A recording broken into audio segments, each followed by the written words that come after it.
Hey guys, what's going on? Two quick updates for you while I run this quick errand. Figured I'd drop a video real quick. Literally two things that happened in succession, and pardon the pun, but yes, Succession is my favorite television show on TV right now. It actually kind of dovetails with one of these two updates. But anyway, so here's the deal, guys. So was just Googling some stuff about generational wealth and wealth planning and legacy and stuff like that, and was looking for documentaries or films about some of the really wealthy families, just to see if anybody actually like chronicled any of this, or like how these families built their wealth and kept it in the family versus like the Vanderbilts who squandered it. And so basically I Google this and I see nothing, like nothing comes up. And I'm like, okay, that makes sense, because most of these families would be secretive about it or whatever, and they wouldn't be allowing these things to be made. So the next thing I found was an article in the New Yorker from January of this year. So pretty recent. We were just talking like 3-4 months ago.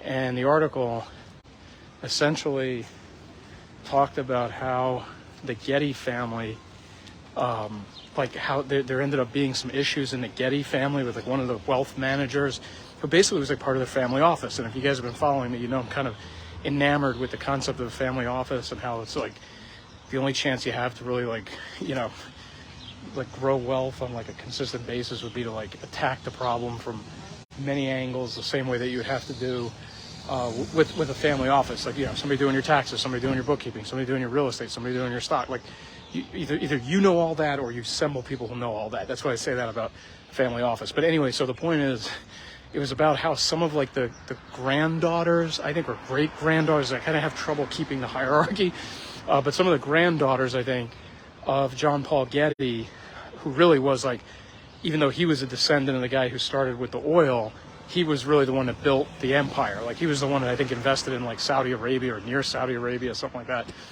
So anyway, it chronicles how a couple of these granddaughters hired a wealth manager to help them like do impact investing, like environmentally conscious investing, things like that. And then their relationship soured and everybody went to court.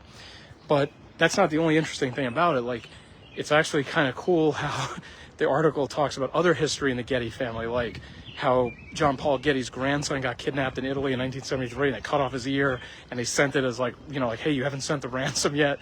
So it was a really, really interesting article, and I tweeted it, like as soon as I found it, I tweeted it, but I'll definitely post it on Facebook. I definitely will do videos on it. I definitely will go line by line through it.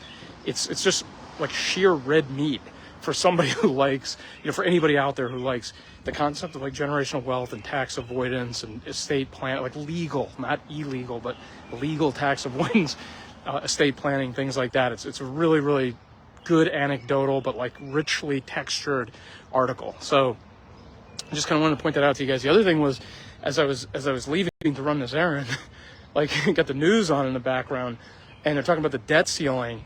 And at one point, like the news anchor's like, America's gonna run out of money to pay its debts.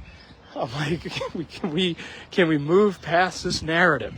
There isn't any money. We don't have any money. We just make the money out of thin air. All they're arguing about right now is how much more thin air money they're gonna make, right? Like they've run out of limit. Like whatever it was, like 34 trillion or 33, whatever the number is, 31 trillion. So they've hit a ceiling on how much money they can make out of thin air. Okay, and all they're arguing about is, hey, we need to make more money out of thin air. So how much more can we make? And there isn't any money to pay the bills. Like when they're like, oh, we're going to run out of money to pay the bills. There was never any money to pay the bills. We just made the money out of thin air, and then we used the money we made out of thin air to pay the bills that we incurred partially by making the money out of thin air. So it's just absolutely incredible, the madness of this. It's just so, it's so infuriating when you see it playing out real time like this, and you just see, news organizations and media just preying on ignorance about it. And so it's just the Federal Reserve System just cranking away, just doing its thing.